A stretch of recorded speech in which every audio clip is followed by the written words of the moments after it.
बार एक घने जंगल में कई जंगली जानवर रहते थे, जैसे कि हाथी, गोरिल्ला, बंदर, चिंपांजी, हिरन और कई और। जंगल का राजा था एक चालाक और शातिर शेर। वह सब जानवरों पर रौब जमाता था और हर कोई उससे डरता था। एक दिन शेर ने सारे जानवरों को एक बैठक के लिए बुलाया। सब जानवर सोच रहे थे कि शेर को बोलना क्या था। जल्द सब हुए इकट्ठा और शेर उधर आ पहुंचा। कल से मैं चाहता हूँ कि तुम सब लोग एक नए नियम का पालन करो। इसके आगे शेर ने कुछ नहीं बोला तो उत्सुकता से डरते हुए गोरिल्ला ने पूछा, जहाँपना, अगर आपकी इजाजत हो तो क्या आप हमें इस नए नियम के बारे में बता सकते हैं? रुको मूर्ख जानवर, मैं बोलूंगा। अभी मैं इस नियम पर विचार ही कर रहा हूँ। सब जानवर अब और भी डर गए और चुपचाप इंतजार कर रहे थे। आखिरकार शेर ने कहा, अब से हर रोज तुम लोगों को मेरे भोजन के लिए एक जानवर भेजना पड़ेगा। अगर इस नियम का पालन नहीं करोगे तो बहुत बुरा होगा। ये सुनकर सब जानवर हैरान परेशान हो गए, पर उनके पास और कोई रास्ता नहीं था। जंगल के राजा की बात उनको माननी ही पड़ी। अब मैं एक सेवक को नियुक्त करूंगा जो रोज मेरे गुहा तक जानवर को ले आएगा। मेरा सेवक हिरन होगा। हिरन हैरान रह गया और बाकी के जानवर भी।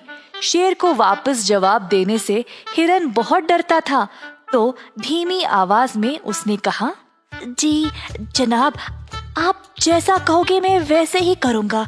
हर सुबह एक जानवर को लेकर आपके पास आ पहुंच जाऊंगा। फिर शेर वहां से चला गया। अगले दिन से रोज हिरन एक जानवर को लेकर शेर के पास ले जाता था।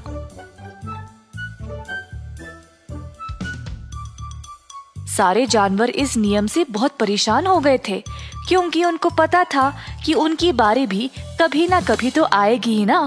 एक रात बहुत तेज बारिश शुरू हो गई। सारे जानवर अपने अपने घर भाग गए, पर शेर को बारिश के मजे लेने थे।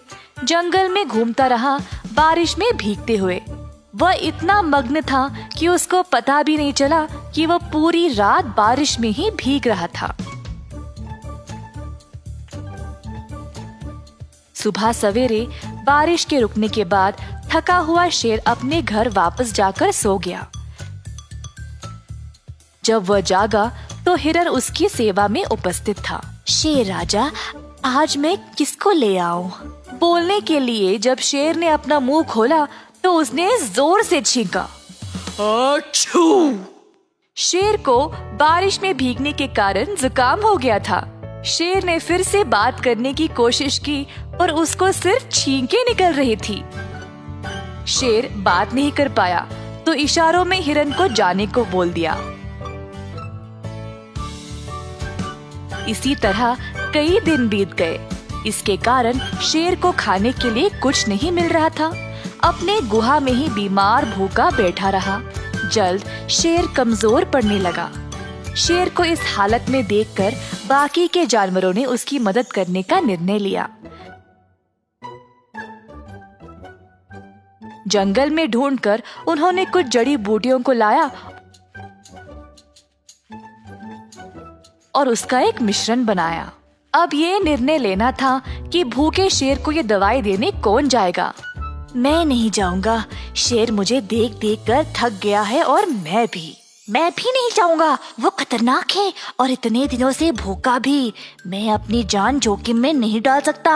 अंत में गोरिल्ला बोला, ठीक है, मैं देने जाऊंगा।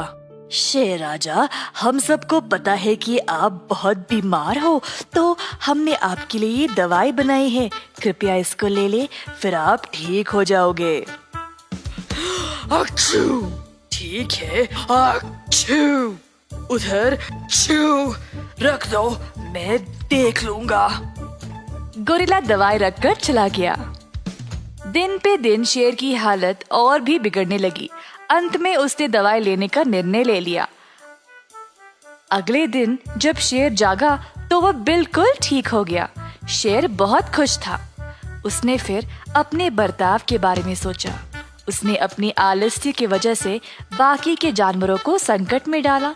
फिर भी सब ने उसकी मदद की, पर शेर अभी भी दुष्ट ही था और इन सब ख्यालों को दिमाग से निकाल दिया। उसको अब भूख लगी थी। गुहा के बाहर आया तो दूर हिरन को घास चरते हुए देखा।